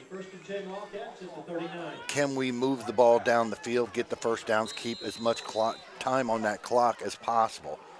The way Jasper's built and the way we've won games this year has been sustaining drives and eating clock. Right. Now we got to go out of our element. Can we do it? Well, we'll find out here. Season's on the line right now. And goes for the long ball there, and he's not able to connect. Just overthrows just a bit. Foley there, so it falls incomplete. So that'll stop the clock with 7:39. So it'll be 2nd and 10 still from the 39-yard line there. The closing speed of the backs, defensive backs for Northview, is really incredible because when that ball went up in the air, Morgan, who went over there to contest it, was on this side of the hash, and he made up about 10 yards in the snap of a finger. All right, so the Northview defense, if they can make a stop here, they'll take control of the football game, and they throws a bullet. Nice connection there as he's able to hit Allbrand. Yeah, and Cherry. Man, and then we get a penalty flag here because Cherry just plowed into the quarterback, and we'll tack on another 15. So the play went for 12. Well, Cherry's played clean all night. I think that's just a little bit of extra adrenaline going. Everything's going your way. You think you're close enough to where you can make contact with it. But at that point, you know, it's 7 minutes and 33 seconds. You're up 2 scores. You don't need to be that aggressive when that ball's already gone. Right. It's plays like that will put gray hair on coaches' heads. So the roughing the passer penalty will move it now to the 13-yard line. So that's really what the Wildcats need to get a 15-yard advancement with the clock stopped. But now it picks up here, 7:29, 7:28. Cats have got to get in the end zone here. Young, shovel pass to Foley, but it was read quickly. Number 52 read that immediately. And that's Colton McKee. Well, that was a good time to pull that out. But once again, Northview is bringing all their pressure into the inside because that's where Jasper's really strong and where they've been able to prove over the course of the year they can move the ball. Tonight, they've struggled doing that because of the way they're bringing people in. All right, we're inside of 7 minutes now. Play action, rolls to his left. He throws it out there, and it's picked off. It is picked off. He was looking for Foley right there at the pylon. But, man, a second interception of the night for Easton Morgan. So he picks it off right there at the 1-yard line. So the Wildcats, I don't know if that's a final opportunity, but a big opportunity has just been taken away with another turnover. The only thing that Jasper can hope for right now is to push him into the end zone, get a safety, get the 2 points, you get the ball back, and very little time has gone off that clock. But that is one of the risks you take when you roll to the short side of the field. If Morgan, who we've seen his closing speed, is anywhere in there, he doesn't have that much room to cover because the field's running out. All right, so again, they're just trying to get some room as the ball is spotted right at the 1-yard line. And they'll take their time getting off the pile, so it takes the referees longer to place the ball. That's really what you want to do as the offense, and the referees aren't really pushing the issue right now. So he only gained about a yard on the play, so it's 2nd down and 9. The ball resting at the 2-yard line. But they're milking as much clock as they can. They're taking this one right down to 6 seconds, 5 seconds. Playing smart football right now. They get the play off, though. And they snap and they get it. And there's Cherry. And he is just blowing by Wildcats and gets to the 11-yard line. He is playing harder right now than anybody on our defense because we cannot bring him down. He refuses to go down. Right. And he's playing with a tremendous amount of heart. So he rushes for 8 yards there, and now a 3rd and very short. And just the way things have been going here for the Wildcats tonight, I don't see how they can stop him just 1 yard out if they're able to give him the football, which I wouldn't see why not. So they give it to Cherry. Yep, he's got room and then some. So he's going to run this all the way to about the 20-yard line. So he needed 1, he gets 10. He's an extremely physical runner, as we've witnessed tonight. He's tough when he comes through, but we have nobody meeting him. We're reaching up with our left arm or we're reaching up with our right arm. I'm sorry, when you get 5'10", 195 pounds coming towards you and you reach your arm up, you're not going to have much success. All right, 4:50 on the clock, and the clock is running. They're taking it all the way down. Play clock at 6. First and 10 from the 20. This time they give it to the sophomore, number 1. Holman is able to rush for about 5. Offensive line for Northview is still firing off the ball the way they did. All these schemes that Northview has run with their lines, the way they're crossing people and pulling their guards and pulling their tackles has just been on point tonight, and they have taken the fight to Jasper. All right, so again, the clock just continues to run with 4:10, 15 on the play clock. They'll take this all the way down. By the time this play's over, we'll be inside of 4 minutes. Cats need a turnover. It's their only opportunity. Holman gets it. And he is met at about the 29-yard line, but lowers his head and gains another 5, so he rushes that all the way to the 34 and a 1st and 10. That is a perfect example of what our defense has been doing tonight. Now, Bear has been spectacular in so many games this year. That particular play there, he lowered his shoulder and threw it into him, hoping to knock him off. These guys are keeping their balance. We are not knocking them off the ball. We must wrap and pull them down. All right, so the Jasper Wildcats hoping to get their first sectional championship since 2013, and it's not looking real good with 3:20 to go, down by 2 touchdowns, and Northview just moving the football.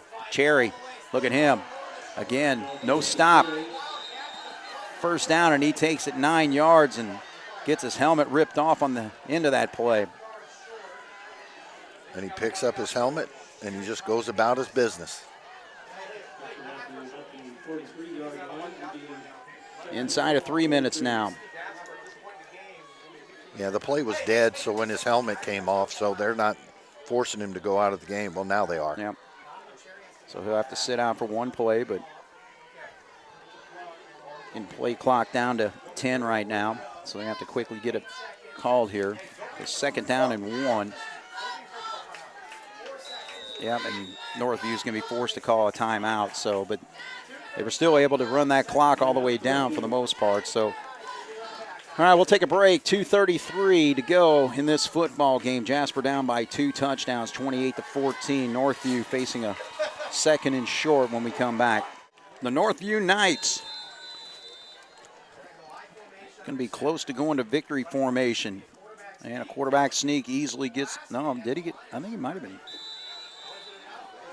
So a player plow forward, but that was actually one of the offensive linemen, but I think he's going to have enough here. Well, you got the stripes on the far side. Yeah. About a half yard down the field. Yep. And it's 1st down. Yeah, either way, their coach was good, because the other thing is you burned it out. But, you know, you and I have asked each other questions through the course of the year. If we got in a situation where we had to put the ball up, where we were down late, could we come back and all that? Northview just never gave Jasper a chance to even answer that question. No. Again, they made the plays all night offensively and also on the defensive side too. So Cherry gets it on the left side. He's going to pick up about 4.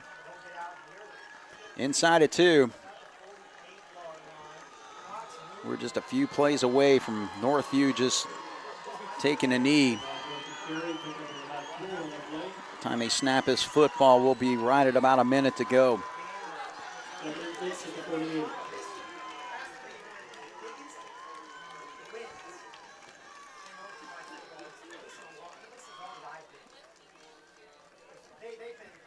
Still got 10 on the play clock, 1:17 on the game clock.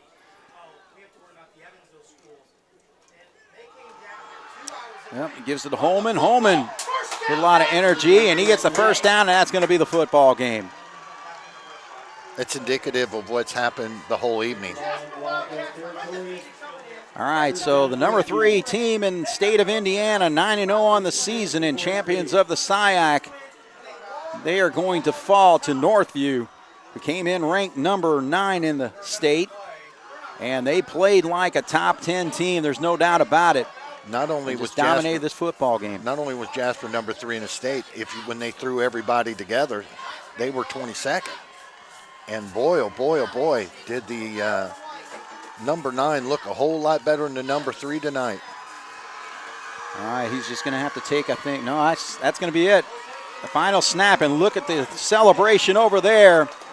Northview had not beaten Jasper in 4 playoff games over the years, dating back to 2007. But tonight, they just pretty well dominated the second half, and that's what it took when you're tied at halftime, 14-14. But Northview just takes it, and what a celebration, and they well-deserved celebration over there as that football team was prepared to play, and Jasper really wasn't tonight. You know, I'm kind of saying that too, but if you see even in pregame, the way Northview was fired up and the way they were bouncing, you could tell they were the hungry team. Right. And they know, that they haven't beat Jasper, and I think when it came to the black and gold tonight, maybe there was a little bit of oversight, but you cannot take anything away from this Northview team. I've been impressed with, they took Jasper to the woodshed every quarter of this game. Well, it's a disappointing ending to, an outstanding season on paper. 9-0, winning the conference and all that. And again, it seemed like, Northview's had really good football teams before, but, again, you get a talented player like number 9, Donovan Cherry, to make the move over to Northview from, what do they say, Terre Haute North or South, yeah, or whatever. Again, a lot of times it's just that one player that you need to make a difference there. And, especially in that second half, his power running's been one thing all night, but I think defensively he made some outstanding plays that really disrupted Wildcats all night. Well, when it was getting to the point to where people were really starting to question whether Jasper had time or not to come back, their defensive coordinator unleashed him. He was coming in, stunting, with fire and vigor, right, and hitting our guys. And Northview, when they hit tonight, they wrapped, right, and they would hold on for dear life when they had a hold of Sheeter, and then the pursuit would come. Cherry was going to be a chore all night long, but too many times, even with their smaller guys, we just reached up and tried to pull them down, and they were just too strong for that. No question.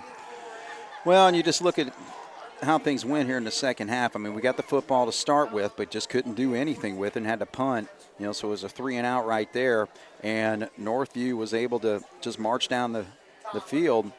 They actually had the football at the 43-yard line, so outstanding field position, but, mostly just some running plays. But then the key one was that 26-yard hookup where it looked like, we're over here crying for a holding penalty and all that, but still, again, White was able to get on a roll out there and connect with his tight end, Braxton Sampson, downfield. And that was just a backbreaker right there because, again, 3 plays later, they're in the end zone to take the lead 21-14. And then, we have, I don't know what the penalty was. It was obviously unsportsmanlike somewhere along the way. And we just got caught napping in another situation. So now we got a special teams situation when we're not ready. Onside kick, they get the football, score on that drive, and it was pretty well game over at that point. People that did not pay attention to this game tonight are going to be very surprised when they look in and they see what this score was. Right. Jasper was sleepwalking a lot in it, but you and I have talked about it time and time again. In fact, in the beginning of this broadcast, when you're playing a team that's an underdog. Now, the team in white did not think they were an underdog, not right. the way they played tonight. Yeah. But when you give a team that comes in as an underdog, you give them life and you get that momentum thing rolling, it's extremely hard to stop. So, I tip my hat to the black and gold. They fought hard this year. It's just sometimes you come up a little bit short. Right. Well, and the fans are over here and giving them a big cheer. And again, they're young men. They'll grow from this, and this is disappointing. At the end of the season, there's only one champion for each class, and, many teams are walking off dejected. But again, let's look at the positives of what the Wildcats accomplished this year. Unbelievable 9-0 record in the Southern Indiana Athletic Conference, and it all started with that first big win at Memorial. A game where we had 3 turnovers in that football game, but we're able to overcome it.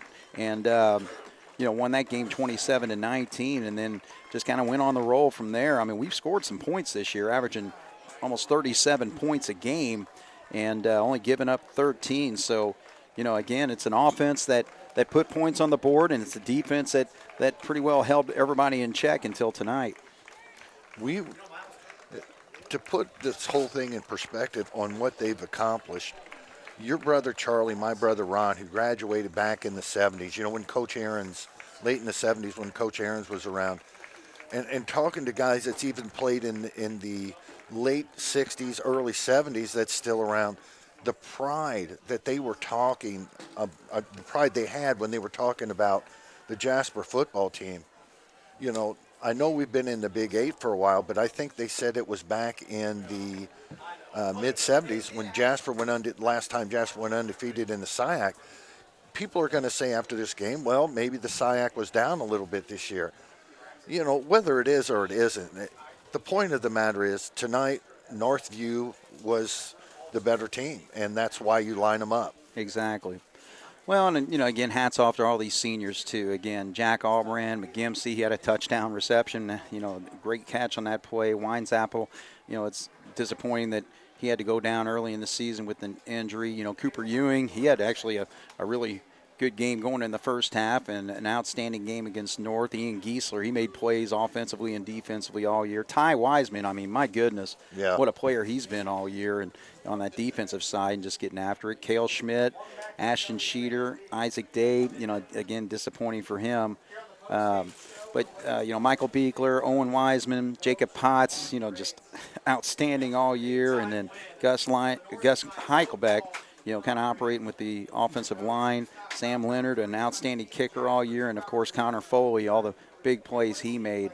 But, we're gonna see a lot of these guys also, as all conference players. I mean, I don't see how you can't, put Ashton Sheeter on there and Potts and probably Heichelbeck as an offensive lineman and, maybe Michael Beekler with all the things he did. But, again, the senior class, you got to really take your hats off to them and congratulate them on a great career here at Jasper High School. It's been a long time. Let me rephrase that. It's been a while since I've had a team that I'd looked out that reminded me of the teams of old. And being an old guy, that's kind of what you look for, because that's the way it was when you played. Mm-hmm. And these guys brought their lunch pails. Northview had a scheme. They executed the scheme. Jasper had their scheme. They did not execute their scheme. That's what it boils down to, is execution. These seniors and this team this year,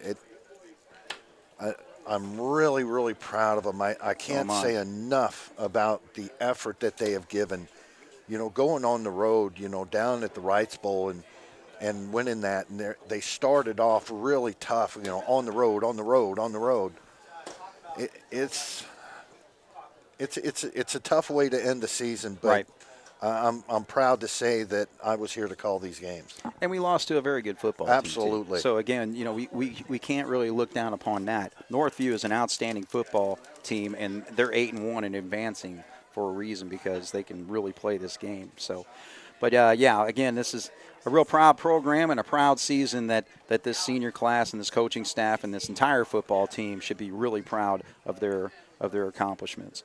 So Jasper's going to finish 9-1 on the season. Northview improves to 7-1, and they will advance in the sectional. And just looking at the bracket, you got Evansville Wrights and Boomville playing tonight, so they will play the winner of that game.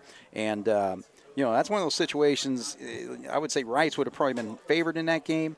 So, depending on if Wrights has to make the road trip to Northview or if Northview has to make the trip to Wrights. So that could be an interesting matchup next week for both these teams. Yeah, Wrights has brought a lot of speed. They started to get a little better towards the season as far as their cohesiveness on the lines and all that. Wrights has the speed. Jasper has the speed. The question is, will they bring it? Yeah. That is a very interesting. Right now, I would have to say, after what I've witnessed tonight, I agree. Yeah, it's going to be very hard to knock off Northview, especially if Cherry runs wild the way he does, and if they run that scheme the way they cross their defensive linemen. Jasper hasn't seen that all year. Right. All All right, well, congratulations to the Northview Knights as they advance in sectional 24, and again, also congratulations to the Jasper Wildcats with an outstanding 9-1 season this year.